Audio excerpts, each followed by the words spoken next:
Assalamualaikum warahmatullahi wabarakatuh. Pada kesempatan kali ini saya ingin berbagi mengenai apa yang ada benar dalam pikiran saya gitu. Kemudian saya minta bantuan AI untuk membuatkan slide-nya gitu. Nah, langsung saja. Pada surah Al-Kahfi itu ada di mana sekelompok pemuda yang sama berbicara dua kali gitu. Dua-duanya diperkenalkan dengan kata yang sama persis. Dan dua-duanya kata pertama yang keluar dari mulut mereka juga sama. Ini Tuhan kami, terjemahannya gitu ya, Tuhan kami. Nah, tapi dua kata itu tidak ditulis dengan cara yang sama. Yang satu berakhir dengan bunyi A gitu ya, Robbana. Yang satu lagi dengan bunyi Robbuna, Doma sama fathah gitu, dengan kata yang sama. Satu harakat dan satu harakat itu mengubah jenis kalimatnya dari sebuah permohonan menjadi sebuah pernyataan. Kita lanjut ke slide berikutnya. Nah, sini ada dua pengakuannya. Sebelum saya lebih lanjut menyampaikan, ada yang perlu diketahui terkait saya. Pertama, saya harus menyatakan bahwa saya itu bukan ahli tafsir, bukan juga ahli bahasa Arab, bukan ahli apapun gitu intinya. Saya tidak punya sanad, tidak punya latar pendidikan formal di bidang ini, dan juga tidak sedang mengajari apa-apa. Saya hanya membaca Al-Quran, kemudian memperhatikan sesuatu yang membuat saya menjadi penasaran gitu, lalu ingin menyampaikannya ke sini. Nah, kalau teman-teman menemukan gitu ada yang keliru dari apa yang saya sampaikan, tolong koreksi saya gitu. Nah, kemudian selain itu ada hal yang sering saya alami gitu ya pada saat membaca surah Al-Kahfi atau menghafalnya gitu ya. Menghafalnya dimana pada ayat ke-10 dan 14 itu kadang saya tertukar gitu. Yang mana Robbuna, yang mana yang Robbana gitu kan. Saya kadang buka lagi gitu untuk memastikan yang mana yang benar. Jadi seperti itu. Latar belakang saya coba untuk sharing terkait materi ini. Kalau saja misalnya teman-teman juga ada mengalami hal yang sama dengan saya. Oke, selanjutnya. Nah, ayatnya itu ya tadi kan sudah saya sebutkan juga sebelumnya, ayat 10. A'udzubillahi minasyaitonirrajim. Id awal fityatu ilal kahfi faqalu rabbana atina min ladunka rahmatan wa hayyi lana min amrina rasyada. Di sini yang saya ingin garis bawahi adalah pada kata Rabbananya, wahai Tuhan kami gitu. Sedangkan pada ayat 14, A'udzubillahi minasyaitonirrajim wa rabatna ala qulubihim id qamu faqalu rabbuna. Nah, di sini rabbuna. Ayat 10 Rabbana, ayat ke-14 Rabbana. Selanjutnya kita bahas ya, dimana di sini kita lihat kan pada ayat 10 ataupun 14 dia memiliki huruf asal yang sama, yaitu huruf ro, ba, ro dan ba gitu ya. Namun di sini tasdid ya, banyak. Jadi 3 huruf sebenarnya, ro, ba, dan ba. Nah, domirnya pun sama ya diletakkan, yakni domir nahnu ya, kami ya. Yang membedakan di sini hanya satu harakat, di mana pada ayat 10 adalah fathah, sedangkan pada ayat 14 adalah dhammah. Nah, dalam bahasa Arab ya, harakat ini bukan sekedar hiasan atau bukan tanda baca biasa. Itu adalah tanda i'rab atau penanda kedudukan. Dia memberitahu apa tugas kata itu dalam kalimat. Nah, artinya seluruh jenis kalimatnya itu ditentukan oleh satu tanda itu. Biasanya pada huruf ya, bisa harokat maksudnya, yang untuk menentukan suatu kedudukan suatu huruf kata itu.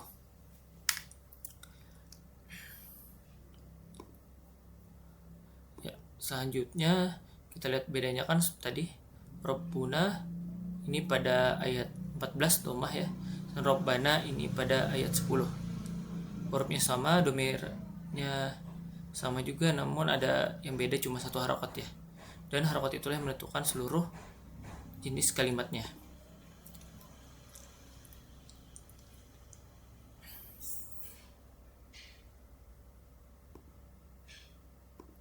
Nah, kemudian ada persamaannya ya antara ayat 10 dan 14 ini, dimana kita lihat di sini kedua ayatnya membuka ucapan mereka dengan kata yang identik, yakni faqalu, lalu mereka berkata gitu.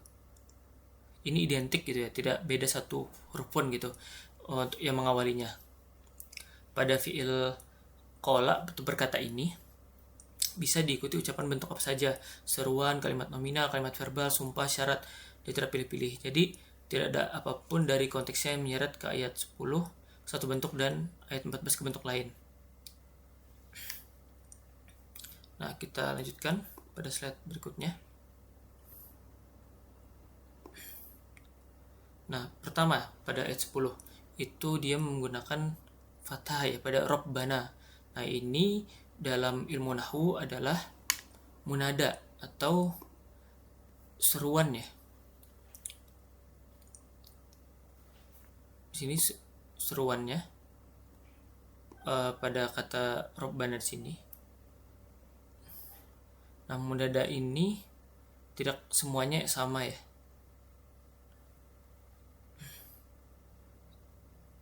Kalau berupa nama tunggal misalnya ya Zaid gitu, dia cukup berharakat dhammah, ya Zaidu berarti kan. Tapi begitu ya mudhaf itu artinya dia sandarkan pada sesuatu. Di sini untuk kata Rabbana dia disandarkan pada domir na kan, nahnu itu. Jadi ya Tuhan kami gitu. Hukumnya itu dia pada ilmu nahwu itu mansub ya, sehingga dia berharakat fathah. Nah, di titik ini ulama tidak berselisih. Dan ini kenapa mansub gitu ya? Karena di bawah setiap munada itu ada kata kerja yang dibuang. Ada unadi, aku menyeru gitu ya. Nah, munada sebenarnya objek dari kata itu. Jadi fathah tadi adalah jejak kata kerja yang dibuang dan tidak pernah dikembalikan. Nah, lalu kemana perginya iya ya? Tadi kan katanya munada ya, berarti kan ada harfun nida dulu kan, ya Rabbana gitu. Nah, di sini terkait sisi nahwunya ya, mana ianya gitu, mana kata wahainya gitu kalau diterjemahkan. Nah, dia itu dibuang gitu. Bentuk lengkapnya seharusnya ya Rabbana kan. Nah, di Al-Quran doa dengan kata ini hampir ya selalu tanpa partikelnya. Jadi ada dua penjelasan yang biasa kita dengar mungkin dari sisi nahwu, karena terlalu sering dipakai, ungkapan yang diucapkan terus-menerus memang cenderung terkikis dan diringkas. Nah, itu terjadi mungkin di semua bahasa ya. Mungkin dari sisi balaghah, partikel ya ini asalnya memanggil untuk yang jauh gitu. Begitu dibuang muncul kesan dekat gitu. Jadi kita tidak perlu teriak gitu kan. Nah, ini sebuah merupakan renungan juga ya, karena Al-Quran tetap memakai ya Robbi di tempat yang lain. Contohnya pada surah Al-Furqan ayat 30.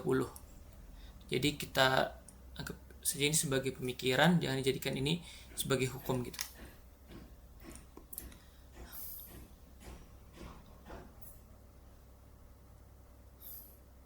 Ya, kemudian slide berikutnya pada Rabbuna ayat 14. Ini adalah suatu pernyataannya. Nah, ini merupakan kalau dalam ilmu nahwu mubtada khobar gitu. Jumlah ismiyah yang terdiri atas mubtada dan khobar. Dua-duanya berhukum marfu'. Tidak ada yang dipanggil di sini. Berbeda dengan ayat 10 tadi, dan tidak ada yang diminta. Ini ucapan tentang Allah, pernyataan gitu, deklarasi, bukan ucapan kepada Allah gitu. Lalu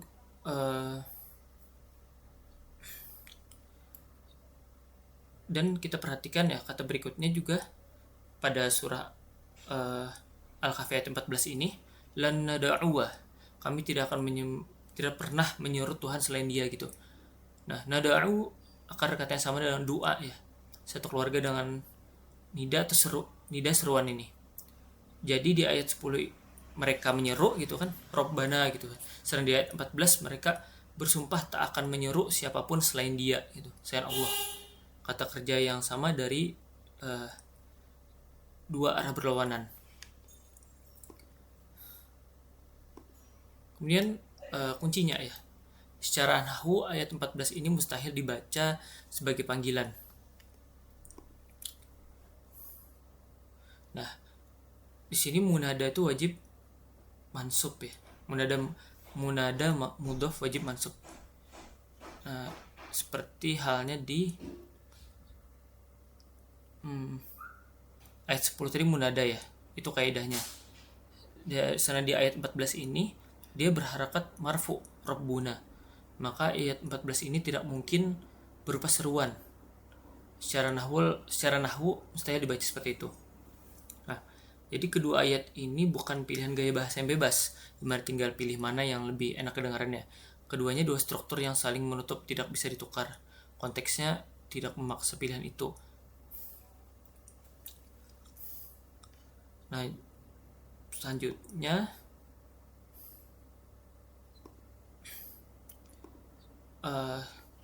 di sini kita lihat nahunya cocok dengan keadaannya ya.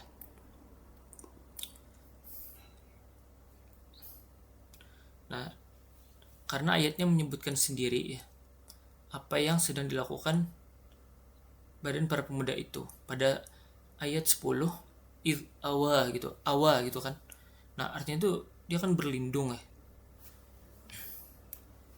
Awa itu pada ayat 10 ini. Dia menyerap masuk seakar dengan ma'wa, tempat berteduh. Mereka bergerak ke dalam, masuk gua bersembunyi. Pada ayat 10 ya. Sedangkan pada ayat 14 menggunakan kata qamu. Mereka berdiri tegak menghadap keluar di depan umum, di hadapan seorang raja gitu. Nah, pada ayat 10 ini mereka merunduk cocok dengan memohon ya, berdiri cocok dengan menyatakan pada ayat 14-nya. Nahwunya bergerak persis seperti badan mereka bergerak gitu. Dan perhatikan apa yang datang tepat sebelum mereka berdiri. Warabatana ala qulubihim. Nah, kami ikat kokoh hati mereka. Robato artinya mengikat suatu supaya dia tidak lepas gitu. Nah, keberanian mereka bukan bawaan lahir, itu dikaruniakan atau anugerahi oleh Allah Subhanahu wa taala.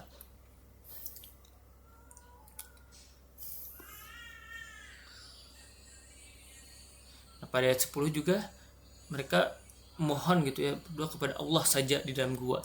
Sampai ayat 14 itu mereka berhadapan dengan Raja Lalim gitu. Ayat 10 mansub. Kita nih meringkas yang slide sebelumnya tadi lagi ya. Sedangkan ayat 14 dia marfu gitu. Dari sisi ilmu nahwunya. Selanjutnya, nah di sini urutan tilawah versus urutan kejadian. Nah, karena bagian ini paling mungkin disalahpahami ya. Yang saya juga hampir ikut salah juga. Pembacaan yang paling gampang itu alur yang rapi, di mana pada ayat 10 mereka berdoa gitu kan, di ayat 10 surah Al-Kahfi, lalu Allah menjawab dengan meneguhkan hati mereka di ayat 14. Dari lemah pada ayat 10 ke kuat gitu pada ayat ke-14. Doa dulu, keteguhan kemudian. Rapi sekali. Tapi sebenarnya bukan itu urutan kejadiannya, karena surah Al-Kahfi ini menceritakan kisah ini dua kali ya. Ayat 9 sampai 12 adalah ringkasannya itu. Disitulah ayat 10 berada gitu kan, antara 9 sampai 12 gitu. Nah, lalu ayat ke-13 berkata, nahnu naqussu 'alaika naba'ahum bil haqq gitu kan. Dan kisahnya diulang dari awal. Nah, di mana di ayat 14 ini ada penceritaan kedua itu. Nah, Ibnu Katsir dan mayoritas mufassir juga berdasarkan slide ini ya, katanya membaca ketika mereka berdiri. Nah, sebagai saat mereka berdiri di hadapan Raja Lalim gitu, yang menyatakan iman mereka terang-terangan pada ayat 14 ini ya. Lalu rajanya menolak, mengancam, dan memberi mereka tenggat waktu gitu. Dan baru setelah itu mereka melarikan diri. Nah, pada ayat 16 kan ada kata fa'wu gitu kan. Akar yang sama persis pada ayat 10 tadi. Awa gitu kan di ayat 10. Jadi urutan sebenarnya itu deklarasi dulu, baru gua gitu. Gua berdoa terakhir.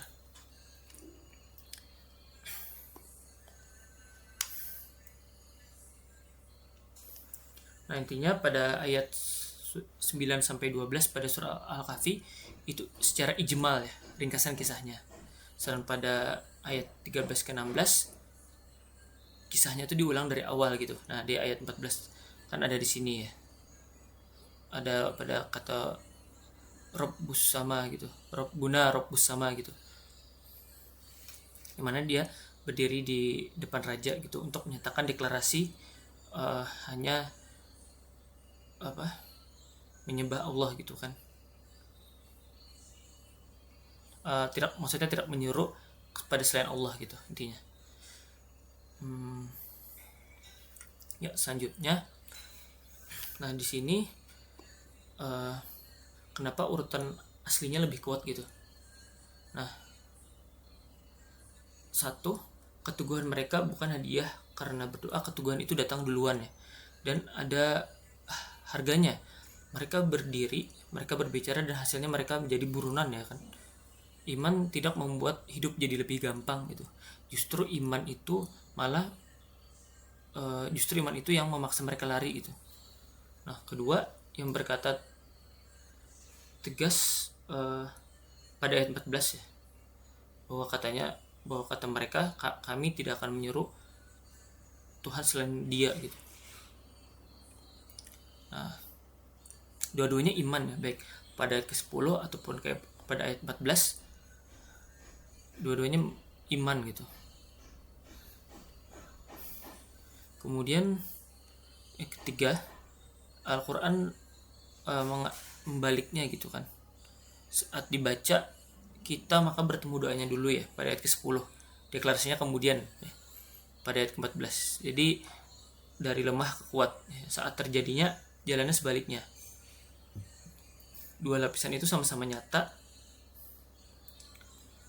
yang keliru hanya kalau keduanya dirubur jadi satu. Nah, kemudian di sini selanjutnya polanya itu sebenarnya berulang di tempat lain ya. Kita lihat ya di sini ada 2 ayat kan.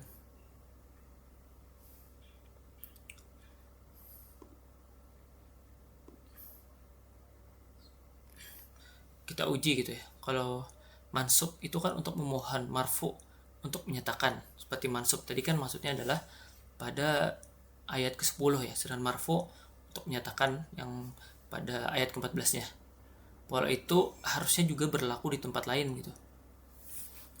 Nah, contohnya itu pada surah Fusilat ayat 30, surah Al-Ahqaf ayat 13. Dua-duanya berbunyi, sesungguhnya orang yang berkata Rabbuna Allah. Kemudian ada kata kalimat ya, istaqomu, mereka istiqomah gitu.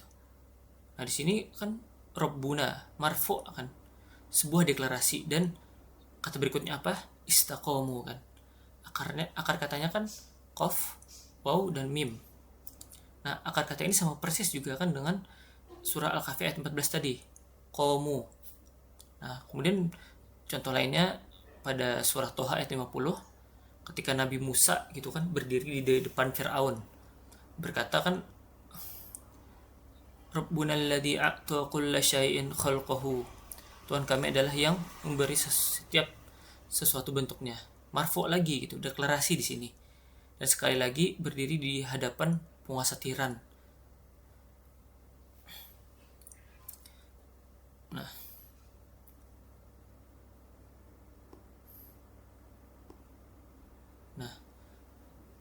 tipsnya ya buat saya terutama yang sering tertukar antara Robbana atau Robbuna pada ayat 10 dan 14, kita lihat di sini Robbana gitu kan, pada ayat 10 dia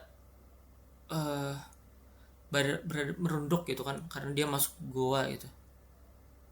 Awafit, badannya merunduk gitu, masuk goa. Fathah itu goresan yang merebah gitu kan, tanda fathah, harokat fathah itu. Ini yang memohon. Kemudian pada ayat 14 angkanya besar kan, badannya tegak, komu, berdiri tegak. Doma itu lengkung yang duduk di atas, ini yang letakkannya.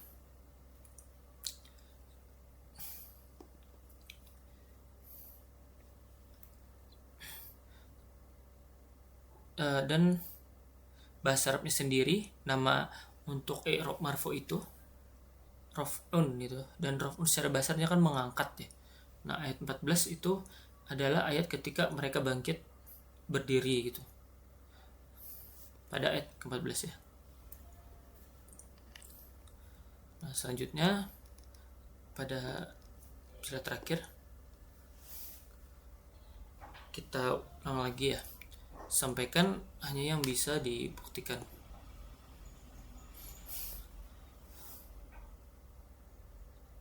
Nah, satu ini munada mudhof wajib mansub ya.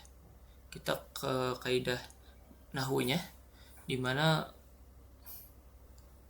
itu pada ayat ke-10 ya, munada mudhof wajib mansub. Doma di ayat 14 ini menutup pembacaan sebagai seruan gitu. Itu mekanisme nahwu itu. Kedua, tanpa paksaan. Kedua ucapan dibuka dengan faqalu yang sama persis, baik pada ayat ke-10 ataupun 14 ya dengan faqalu gitu. Ketiga ini selaras ya. Dia pada ayat ke-10 kan merunduk ya, berpasangan dengan memohon. Nah, dia kan pada ayat ke-10 memohon ya, Rabbana gitu, atina min ladunka rahmatan wa hayyi lana min amrina rasyada gitu. Sedangkan pada ayat ke-14 dia berdiri itu berpasangan dengan pernyataan gitu, deklarasi Rabbuna Rabb sama gitu.